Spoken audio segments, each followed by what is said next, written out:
Pensar em carga tributária é pensar, de um lado, em impostos e, ao mesmo tempo, no PIB nacional. O cidadão hoje ainda recolhe e paga e acaba sofrendo uma carga tributária imensa no país. O Brasil, ainda com as transformações e as últimas instabilidades, o cidadão continua pagando muitos impostos. E ainda assim, estamos aí à mercê de uma possível reforma tributária. E por que essa reforma tributária não sai? Enfim, para falar sobre esses e outros assuntos, nós recebemos o advogado tributarista Jarbas Macchione. Como vai, doutor? Boa tarde, como vai? É um prazer recebê-lo. O prazer é todo meu. Dizer que o programa hoje vai falar sobre direito tributário e a sua participação sempre é muito importante. Você que é um tributarista de longa data, é amigo de longa data. Aliás, advogar na área tributária, é isso? É isso, é interessante. Mas é promissora a carreira? Bom, ela é uma carreira importante, é um nicho da carreira jurídica bastante importante. E ela demanda profissionais, ela ainda tem uma demanda muito grande de profissionais e é muito ampla, né? A advocacia tributária ela se subdivide em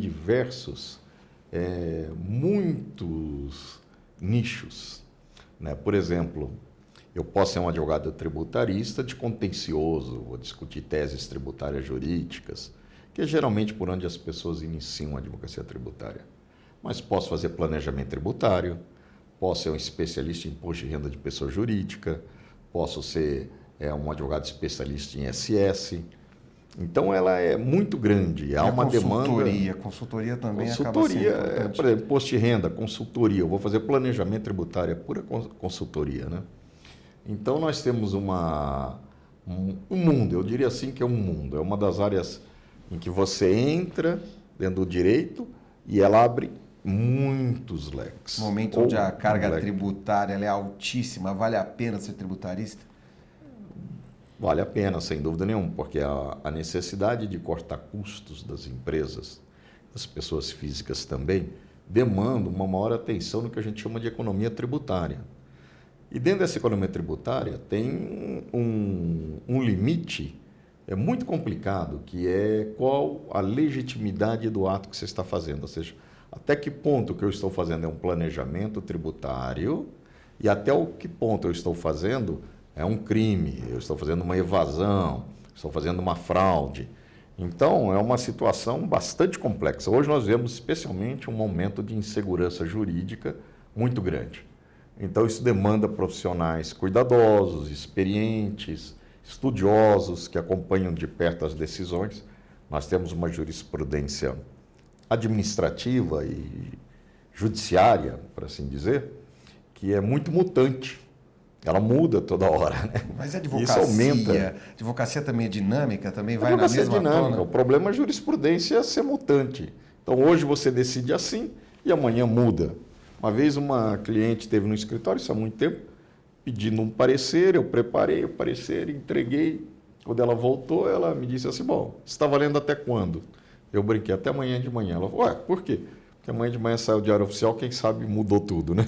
Então, eu fiz uma brincadeira, lógico que era uma mudança de legislação, de normas. Isso é um complicador. Por outro lado, evidente, é um desafio, é gratificante para o advogado, mas poderia ser um pouco mais simples para o contribuinte, né? Então, ela tem voltando à pergunta inicial, ela tem uma demanda muito grande e exige uma atualização constante. A advocacia tributária, assim como aqueles que advogam com o Banco Central ou com o CVM, exige que você leia praticamente todo dia a mudança de normas. Elas se atualizam muito rapidamente. Um bom tributarista é um bom contador? Ou digo assim, para ser um bom tributarista, é importante... Claro, né, temos toda a bagagem da universidade, mas se ele for um bom contador ou se ele tiver conhecimento de contabilidade, isso ajuda? Ajuda, dependendo da área tributária. Se eu virar um especialista em imposto de renda de pessoa jurídica, a área de contabilidade é muito importante. Porque é bem complexo, imposto de renda de pessoa jurídica, a elaboração. Muito mais, né? Ele é feito como... a imposto de renda de pessoa jurídica, pelo menos o lucro real, leva em conta a contabilidade. E hoje, você vê, olha que coisa interessante a gente discutindo aí, não sei se vai ter contador assistindo nosso programa, mas o nível de discussão que a gente teve outro dia. Era um caso de uma holding que tinha vários bens, inclusive automóveis antiquíssimos. Falando assim de dezenas de automóveis antiquíssimos. Era uma holding voltada a esse tipo de, digamos, de patrimônio de um colecionador. Porque ele fez pessoa jurídica, eu não sei, mas isso é o fato.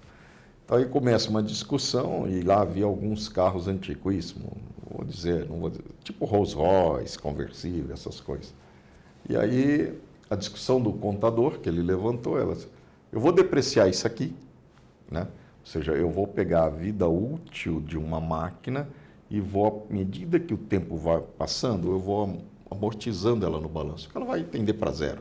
Tem máquina que, digamos, uma máquina gráfica da década de 70 tem um valor, da década de 50 outro, novo tem outro valor. Então eu vou depreciando isso na contabilidade, né?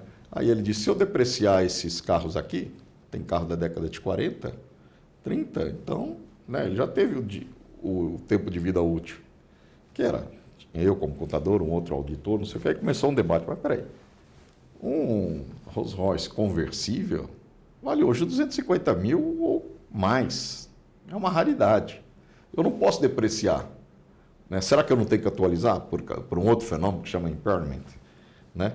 Então você vê, há muita discussão. Vou dar um exemplo mais simples para a pessoa entender. Eu entro com um processo contra a Petrobras, alegando que ela derrubou óleo na bacia amazônica, né? E esse processo deu valor à causa de $1 trilhão ou de reais, né? Quando eu entrei com esse processo e protocolei, né, teoricamente ela deveria se prevenir e deixar separado o dinheiro desses 4 trilhões, ou desse 1 trilhão, eu estou inflacionando, né? Desses trilhões de reais aí ou de dólares. Portanto, eu vou deixar provisionado isso, a gente chama tecnicamente provisionado. O que vai acontecer? Eu estou exagerando, tá? Mas isso é o dia a dia do profissional. Se eu provisionar isso aí, provavelmente o patrimônio líquido dela vai estar negativo e ela vai quebrar. Quem lê vai falar, ih, a Petrobras quebrou. Mas se eu nem começou, então você vê, tem muita discussão. Quer dizer, uma orientação prévia, uma espécie de blindagem do patrimônio. Não é blindagem, é uma provisão. Uma provisão. Prever. E aí a discussão é, por que eu juizei e devo prevenir? Devo provisionar? Ou a discussão, não. Isso aí é uma mera ação, é um início, né? Aí, geralmente, historicamente, o empresário tinha liberdade. Ó, isso aqui eu não vou correr, isso que eu não vou provisionar, porque eu vou tirar da onde esse dinheiro? O outro, não, vamos provisionar. Então, é uma discussão, eu estou carregando, mas para a pessoa entender, eu preciso entender de contabilidade aí. Ou, pelo menos, eu preciso ter um conhecimento razoável. Hoje existem alguns livros de contabilidade e direito, né? Existem 4 ou 5 livros, essa interseção que, na minha visão, pioneira, nós já tivemos havia livros no Brasil, Aspecto Jurídico da Contabilidade, Norma Jurídica da Contabilidade, do Plácio de Silva, Aspecto Jurídico do Balanço, que eu não vou lembrar o nome, mas o trabalho, por exemplo, na minha visão, um dos maiores advogados do século passado, que foi o José Luiz Bulhões Pedreira, ele fez todo o regulamento de imposto de renda. Ele tinha noção de contabilidade. Agora, os softwares atuais, algumas empresas hoje, alguns escritórios estão trabalhando na tecnologia para que faça o cruzamento prévio antes de envio ao fisco, não é isso? Já existem empresas que estão trabalhando de forma a prevenir que a empresa informe errado, porque uma empresa hoje que declara um imposto de renda equivocado, com algum erro, acaba pagando 2 vezes, não é isso? Sim, existe. O problema é qual é o nível de segurança que você tem. O brasileiro confia demais na informática, né? A gente vê aí, tem gente que acredita em urna eletrônica, né? Eu não vou entrar nesse método, não. Mas eu já vi erros. Por quê? Porque você precisa alimentar o computador. Eu vou dar outro exemplo para você, da nossa insegurança. No estado da Flórida, como em outros estados, quando você adquire um imóvel, você começa a colocar em nome de pessoa jurídica, para evitar, por exemplo, se marido e mulher, que na transmissão haja um imposto elevadíssimo. Então, o que você faz? Para evitar a transmissão, você coloca numa pessoa jurídica, uma holding patrimonial, digamos assim. Então, quando se falecer um dos dois, não há essa tributação elevada. Eu te pergunto aqui, O fisco brasileiro, muito provavelmente, iria desconsiderar a pessoa jurídica e tributar. Nós não temos a segurança de lá. Nós temos insegurança. Como é que eu vou preencher isso aqui para o computador? Eu preciso preencher. Nesse caso, eu faço o quê? Eu vou dizer que eu vou considerar como... eu não vou fazer? Quer dizer, o computador vai travar esse tipo de constituição? Ou ele vai provisionar uma eventual multa? Ou ele vai considerar que esse risco não existe? Então, o computador é relativo, né? Basta você ver aí o ridículo torturante, a falta de respeito com o cidadão, que é o PJE, que é ridículo, né? Isso é bom para quem está lá dentro, que facilita. Para quem tem que sofrer lá, de ficar lá, vai subir, não vai subir, etc. Vai entrar, não, baixou, caiu o sistema, né? E aí faz aquela rodinha, mesa branca, etc., para ver se os orixás ajudam, né? Então não tem nenhum respeito, porque ele deve ter partido de lá. Como facilitar? Como facilitar a vida do cidadão, do advogado? Eu sou obrigado a comprar computador, por quê? Eu lembro de uma vez num debate da Fiesp, né, havia uma discussão e era um sistema em que estavam discutindo desses sistemas equivalente ao PJI, que o contador ia carregar as informações do cliente. É um sistema que demandava uma certa memória. Bom, o que acontece com esse sistema aí? Um contador aqui do litoral fala assim, olha, como é que eu faço? Eu contrato uma quantidade de não sei quantos megas da linha de uma desses provedores, né, de cabo, e o que ocorre? O pessoal rouba. Vão lá e roubam a linha. Eu fico 3, 4 dias. Como é que eu faço com os clientes? Né, vou na discada? Então, nós, aqui no Brasil, não temos essa mania. Fica lá dentro do ar-condicionado, elocubrando, e esquece o cara que está aqui. Você acha que na Flórida, por exemplo, nos Estados Unidos, a questão tributária ela é bem diferente e uma realidade... tributário totalmente você diferente. Você tem acompanhado a questão tributária fora do país? Relativamente, né? Porque isso é uma das coisas mais difíceis de você acompanhar. Porque já é difícil acompanhar no Brasil. Imagina lá fora, pouca gente tem condição de acompanhar totalmente. Há uma discussão, vou dar um exemplo da dificuldade. Hoje se discute dividendo, né? Se tributa ou não dividendo. Então, dou como exemplo, diz que o Brasil só o Brasil e Estônia não tributam um dividendo. Né? E sai em rede social e aí as pessoas vão como gado, né? Mugindo atrás de um ou de outro, ou da direita ou da esquerda, lá reverberando. E lembro uma cena de 1984, da Revolução dos Bichos, né? Quando as ovelhas ficavam balindo e abafava a voz de todo mundo. Mas o que acontece? Aí fala assim, é Brasil e Estônia. Não é verdade isso. Hong Kong também. Né? Hong Kong também. Eu acho que é um exemplo. Agora, quando você vem aqui para o Brasil, os outros países tributam dividendo. Depende um pouco da carga. Por exemplo, na Inglaterra, realmente tributa o lucro, mas te dá uma isenção de até 1.000 libras.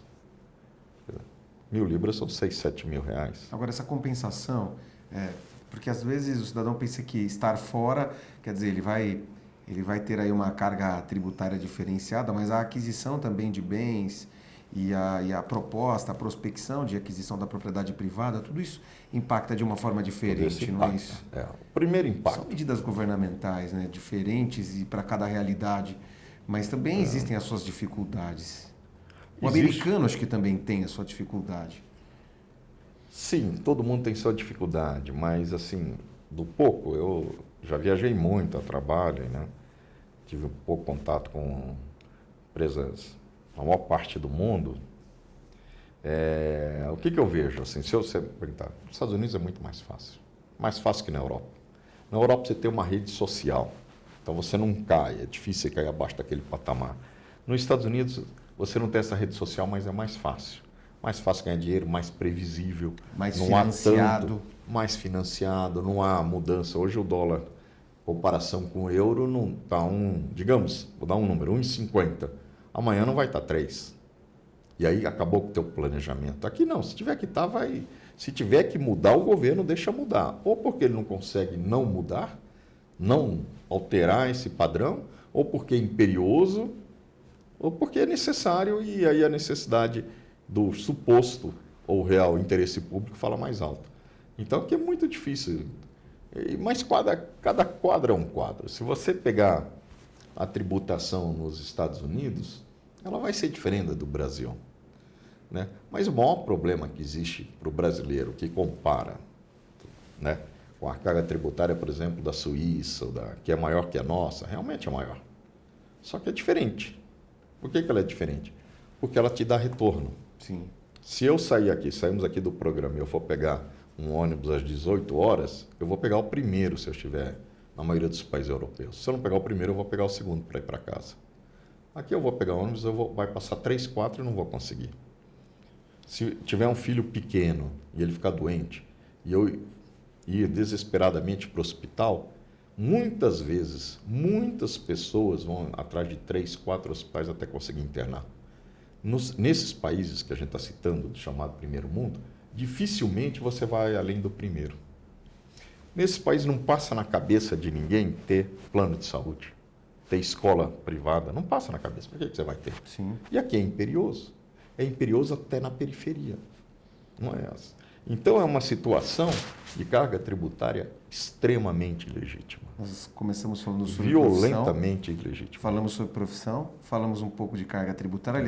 Aliás, o início seria falar de carga tributária, mas não dá para falar de carga tributária. Não dá para não perguntar sobre a profissão, né? Principalmente com um convidado renomado como você. Mas eu vou chamar um rápido intervalo, porque nós estamos, enfim, né, com o tempo aqui curto, mas eu quero aproveitar você que está nos assistindo para que você fique conectado conosco. Nós vamos para um rápido intervalo e nós já voltamos com o programa Nosso Direito em Ação.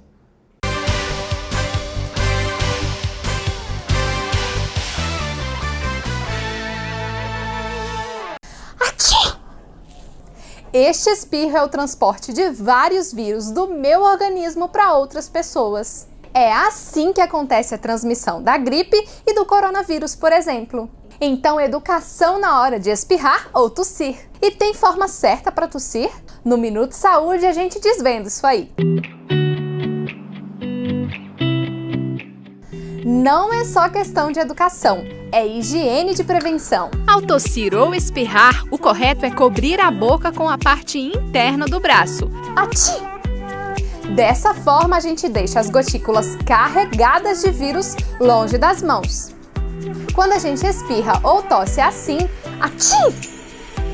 As gotículas com vírus fazem a festa, se espalhando bem depressa. No elevador, no corrimão ou até mesmo num simples aperto de mão. E aí, todo mundo que entrou em contato com elas fica doente. Contra a gripe e coronavírus, etiqueta de higiene. Ah, e sempre que puder, lavar as mãos, com água e sabão. Ou use o álcool gel. Tchau, a gente se vê no próximo Minuto Saúde.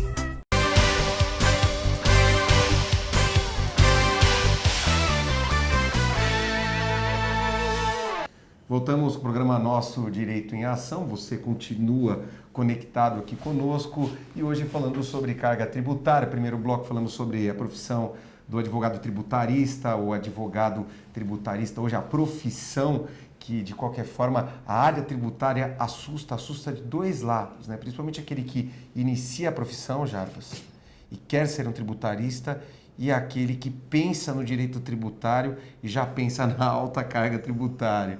Mas, de qualquer forma, pensando nessa carga tributária, já direto ao assunto, por que não uma reforma tributária? A reforma tributária é muito complicado, porque é um jogo de perde e ganha, né? Vamos supor que eu vá eliminar o ICMS. Okay?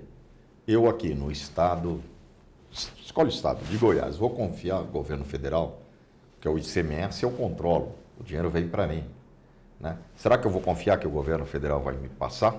Se extinguir esse tributo? Será que eu vou perder poder? E a gente tem que lembrar, dizia não vou lembrar o nome de jurista, mas ele falava que o tributo é a vestusta sombra do poder. Então eu vou perder poder? Será que o governador de X quer perder? Por outro lado, Mas por quê? Você acha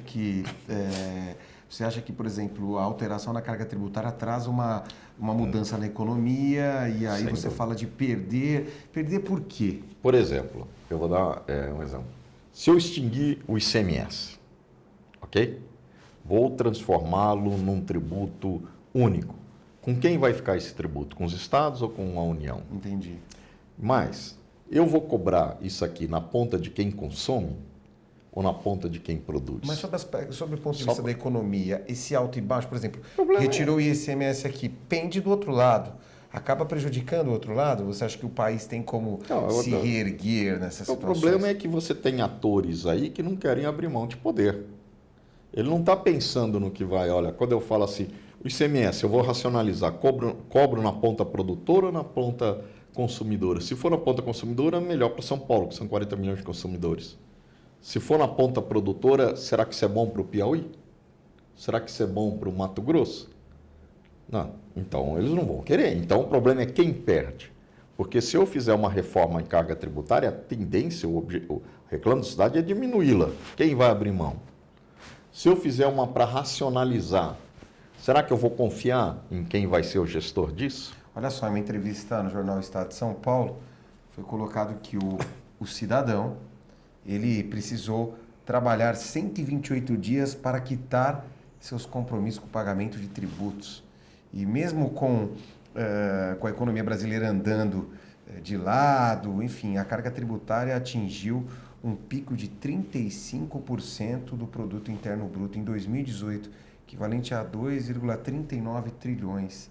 Essa instabilidade, essa situação do cidadão hoje, Jarbas, na sua opinião, o que fazer? O cidadão está perdido, não sabe o que faz pagando tanta coisa. Os valores do IPTU também aumentaram, ainda que seja um imposto ali. O IPTU, o IPVA, o cidadão vem sofrendo com essa questão. As pessoas estão hoje procurando os profissionais e os advogados em si, procurando advogados para tentar ingressar com a ação para parcelamento de IPTU não pago durante um tempo, que gerou um valor enorme. E aí a opção de parcelamento às vezes não é tão propícia, não atende à necessidade dele. Qual que é a sua opinião sobre isso? Essa sua pergunta é muito interessante e talvez seja a mais importante. Por quê? Nós temos democracia pela primeira vez na nossa história. Antes nós não tivemos, pelo menos na história da República. É a redemocratização de 1988. De 88 para cá, antes havia a tolerância do príncipe. Uns mais tolerantes, tipo Jânio Quadros, um menos tolerante, tipo Getúlio Vargas e daí para fora. Né? Fora a ditadura mesmo, tem períodos de ditadura. Então o que acontece nisso aí? O brasileiro tomou consciência dos direitos dele. Seja por 88, a Constituição, principalmente pelo efeito pedagógico do Código do Consumidor e pela informação. Só que nós precisamos transformar isso numa democracia material. As pessoas precisam entender as finanças públicas, tanto quanto as privadas. Elas precisam tomar consciência de que precisa trazer para si, para o cidadão, essas informações. Eu preciso entender por que eu estou pagando X no município Y e não tem professor na escola. Por que eu estou pagando um IPTU fantástico e aí aparece um roubo de fiscais alguns anos atrás, suposto que teria tomado 4, 5 bilhões. E o que o governo faz? Ou mais, sabe-se lá quanto que foi. Teria tomado desviado dos cofres públicos. E o governo faz logo depois? Aumenta o tributo. Primeiro, precisa estancar isso. Qual é a legitimidade para aumentar o tributo? Ele aumenta o tributo para justificar aí Ele aumenta o tributo porque precisa uma equalização, para ter o caixa. Para ter o caixa. E por quê? Foi desviado ou não? Ou isso só é uma mera desculpa para aumentar? Você falou do tributo IPTU. IPTU nos seus primórdios, eu estou falando do século retrasado, ele era cobrado somente quando o imóvel era alugado. Hoje ele é sobre a propriedade. Ele é praticamente impagável para a classe média. Então o que ele surge? O que decorre disso? Você começa a acumular dívida. Chega um ponto de IPTU, como você falou bem, não pago. Chega um ponto que você é obrigado a vender o imóvel. Essas pessoas que vendem, quando elas estão na pior fase em termos de renda, aposentado, ou já no declínio profissional, ela vai vender com assimetria de informação, muito provavelmente. Infelizmente, as pessoas não têm esse planejamento financeiro, ela vai deixar para vender por última hora, vai vender mal, vai pagar o tributo exorbitante e vai para um local pior, onde no final vai aumentar os custos dela de transporte de médico. Então, esse é um quadro que a gente vê muito na nossa O clínica. cidadão nasce pagando imposto. Ele nasce pagando imposto e não tem retorno. E na Constituição Federal existe ali um capítulo dedicado à parte econômica, onde se coloca lá uma série de deveres, claro, mas de qualquer forma o direito do Estado ingressar ali na esfera privada e cobrar. O Estado pode cobrar se for constitucional. Pode, até para que e ele ele possa deve. equalizar a economia do país. Para prestar os serviços, na verdade. Ele tem a maior parte dos tributos é para prestar o serviço. O serviço é que se propõe o Estado. A gente não pode esquecer que o tributo tem uma finalidade, é importante. Como disse um jurista americano, Marshall, eu pago tributos com satisfação porque eu compro com eles civilização. Entretanto, tem gente que não está entregando. Não gostei da frase. Mas alguns países não entregam, como é o nosso caso. Sim. Né? O índice de criminalidade aqui é um desaforo, é intolerável, né? Para dizer uma das coisas. Então, nós temos uma carga tributária espúria. Por quê? Porque não cumpre a finalidade dela, de prestação de serviço. Eu teria que pegar uma redoma, né? Um gráfico e ver para onde está indo esse tributo que nós recolhemos. Por que ele não chega ao cidadão? Eu não creio que seja só corrupção. Também tem, mas não é só corrupção. Tem vários fatores, precisamos investigar. Eu tenho uma opinião, mas cada um tem sua opinião. Mas precisa debater. Na hora que as pessoas se levantarem e começarem a se apropriar desse conhecimento, vai diminuir a margem de arbitrariedade do Estado. O Estado não vai poder fazer como fez o Estado, aí eu estou falando município, Estado e União, como há algum tempo atrás, com esse aumento de IPTU. Agora, quem é contra a reforma? Quem é contra o governo? O presidente da República é contra a reforma? Não, os atores políticos que vão perder. Sim. Quando eu apresento um projeto de reforma, né, quem vai perder? Quem tem menos poder. Vai perder o Estado do Paraná? Vai perder o Estado, fora as outras entidades. Quem vai perder? Qual seria a importância para o país de uma eventual reforma tributária, na sua opinião? Seria a importância de racionalizar e diminuir o custo, né, do recolhimento de tributo. Seria a importância, ao meu ver, de diminuir uma tributação que é perversa, que é os impostos retidos na fonte, porque ela diminui o caixa das empresas, ela diminui o capital de giro num país em que as empresas estão descapitalizadas, não tem capital de giro. Eu sou obrigado a recolher antes. Eu diminuo o quê? Uma coisa que é capital de giro, que é essencial, que é a bomba de ar das empresas. Isso num país que tem os maiores juros do mundo, volta e meia, é um quadro de caótico. Carga tributária se torna impagável, volta e meia, então, o governo tem que cinicamente fazer as suas anistias, são recorrentes as anistias. Os valores depositados nos bancos não têm rentabilidade, o cidadão tem que entrar em risco para conseguir que o seu capital seja equalizado ou que seja ampliado de forma a acompanhar o mercado. Situação difícil, hein? Olha, aí são duas coisas. Quando você fala, se eu falar de empresa, a maior parte das empresas, pequena e média empresa, não tem capital. Então não tem nem dinheiro em banco. Quer dizer, está trabalhando só para operacionalizar. Trabalhando. E ela trabalha ou tomado em empréstimo, ou tomado em imposto não pago, ou tentando colocar uma margem. Aí ela trabalha com isso aqui, só que ela não tem capital suficiente para aumentar a lucratividade. Quando a economia está indo bem, ela vai mais ou menos bem. Quando ela vai mal, ela quebra. Então o tempo de vida da economia é baixo. Então essa tributação, respondendo a tua pergunta, eu mudaria para racionalizar, para não obrigá-la a ter tantos procedimentos burocráticos, mudaria a sistemática de tributação retida na fonte e carga de tributo sobre tributo, que é um absurdo, né? Incide tributo sobre tributo, onerando o preço final para o consumidor, né? Deixaria ela menos regressiva e aí é o mais problemático. A tributação regressiva é aquela que os economistas chamam que incide sobre bens de consumo. Então, ao comprar um celular você paga, ao comprar um celular uma pessoa mais pobre paga igualmente a você. E aí por que se não muda? Olha, deveria se mudar, né, para um outro tipo de tributação que seria na renda, ou seja, sobre aquela quantidade de riqueza que você produz. Como é nos países de primeiro mundo. Por que a gente não muda para cá? Todo mundo concorda, os jornais. E a clareza dos impostos, então? O cidadão não sabe quanto que está pagando. Talvez uma reforma tributária aí traria uma clareza maior no pagamento desses impostos pelo cidadão. Difícil. O cidadão paga, mas não sabe o que tem de impostos ali em cada produto que ele compra, Não sabe, o que ele ninguém consome. sabe, infelizmente. Não sabe, ninguém A sabe. lei determina que se esclareça o que incide de tributos, mas é muito difícil de calcular, porque tem muita coisa embutida. Mas eu concordo com você, o cidadão precisa conhecer de que maneira, procurando entender finança pública.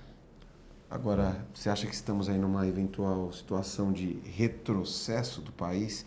Aliás, essa semana agora a Bolsa caiu. Parece que teve uma queda aí.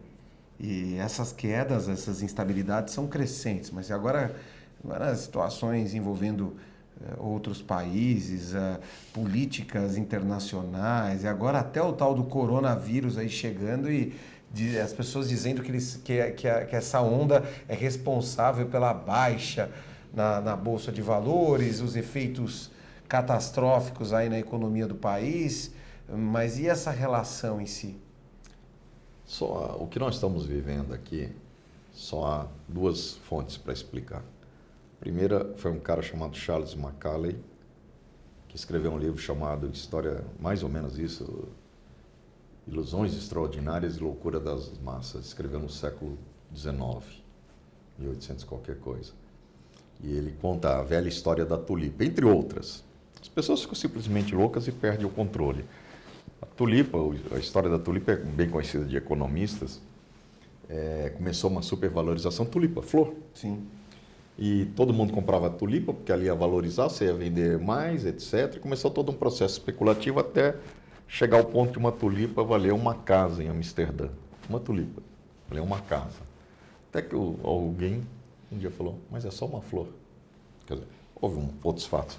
E o que ocorreu com isso? As tulipas caíram, perderam fortunas e muita gente quebrou. Mas você veja o ponto da loucura. Eu acho que é mais ou menos o que nós estamos vivendo assim. Nós não temos todas as informações, mas aparentemente coronavírus e tudo que está ocorrendo aí é essa mesma histeria, hoje facilitada pela infantilização das pessoas, né? Elas se tornaram mais pueris, e também pelo efeito manada potencializado pelas redes sociais. O efeito manada é até objeto de um livro que ganhou um prêmio Nobel, o Comportamento Humano em Economia. Do outro lado, né, os estados descobriram que a economia é uma arma tão eficaz, ou menos letal, mas eficaz também, de guerra. Então nós temos brigas geopolíticas, que hoje nós estamos assistindo, que em parte deve ser isso, China, agora recentemente, esse fim de semana, Rússia contra a Arábia Saudita. Então nós estamos no meio do fogo, porque o Brasil é um país gigantesco, com uma economia extremamente importante, mas, de outro lado, a assimetria de informação brasileiro, de um modo geral, de 40, 50 anos para cá, virou inculto, ignorante, que não conhece nem matemática. Então, o cara é formado, mas não sabe falar português. O cara é formado, mas não sabe fazer uma operação aritmética. Você acha que a carga tributária deveria ser melhor equalizada? Eu digo isso, por exemplo, quem vai abastecer um veículo hoje, não importa o carro que ele tem, mas, de qualquer forma, se ele tem pouco ou mais dinheiro, ele paga o mesmo então, imposto. Agora, você acha que essa carga... Você está falando da regressão, né? Voltando à regressividade, né? Ela é injusta. E o primeiro livro que eu li que falou isso é Tratado dos Impostos, escrito em 1910. Nossa, em 1910 ele já falava isso aí. Esse autor, no Tratado dos Impostos, ele dizia o seguinte, que a nossa carga, não dizia com essas palavras, eu vou atualizá-la, mas dizia que a nossa tributação é muito injusta, porque ela recai sobre o charque, sobre o feijão e penaliza as classes menos favorecidas pela sorte, quando deveria tributar os mais ricos. Entretanto, dizia ele, a riqueza é coisa escassa nesse país. Ela não veio bem para os trópicos. São poucas famílias que têm carruagem, 1910. Tem um ou outro piano, mas você tributar piano, ele dizia assim, isso é um crime de morte aos amantes das valsas e das músicas de Chopin, Beethoven e outros. Então continua a mesma coisa.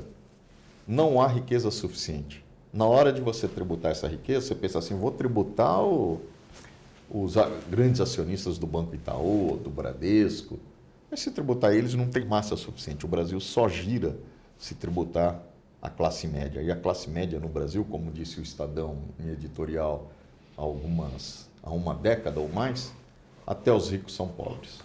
É uma instabilidade muito grande, vemos num Muito país difícil. muito instável, mas de qualquer forma, eu acho que a solução é nós acreditarmos e fazermos a nossa parte, não é isso? Sim.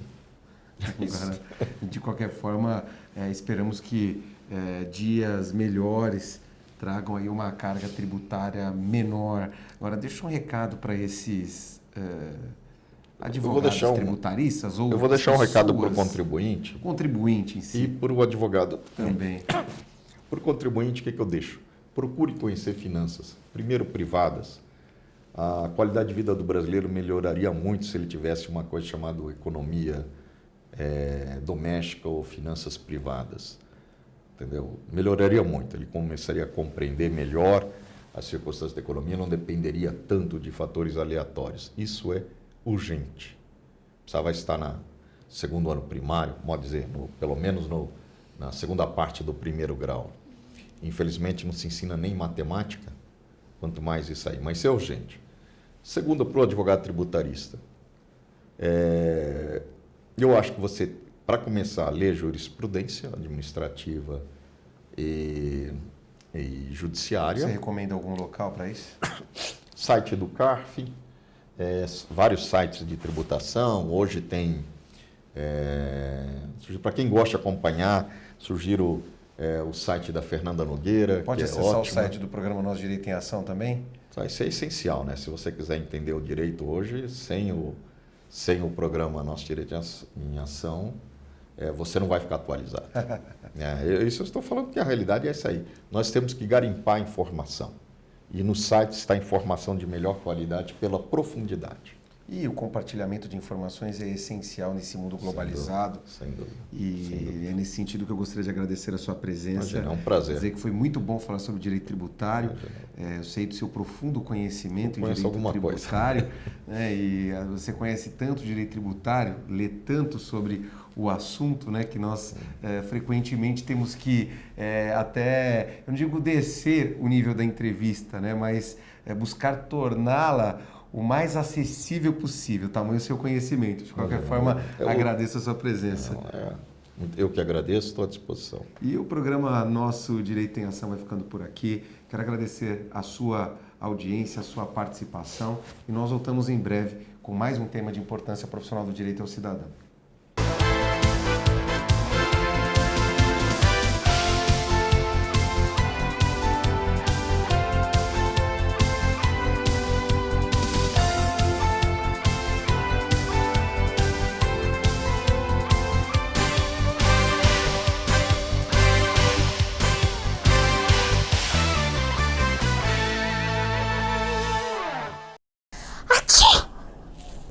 Este espirro é o transporte de vários vírus do meu organismo para outras pessoas. É assim que acontece a transmissão da gripe e do coronavírus, por exemplo. Então, educação na hora de espirrar ou tossir. E tem forma certa para tossir? No Minuto Saúde a gente desvenda isso aí. Não é só questão de educação, é higiene de prevenção. Ao tossir ou espirrar, o correto é cobrir a boca com a parte interna do braço. Atchim! Dessa forma, a gente deixa as gotículas carregadas de vírus longe das mãos. Quando a gente espirra ou tosse assim, atchim! As gotículas com vírus fazem a festa, se espalhando bem depressa. No elevador, no corrimão ou até mesmo num simples aperto de mão. E aí, todo mundo que entrou em contato com elas fica doente. Contra a gripe e coronavírus, etiqueta de higiene. E sempre que puder, lavar as mãos, com água e sabão. Ou use o álcool gel. Tchau, a gente se vê no próximo Minuto Saúde.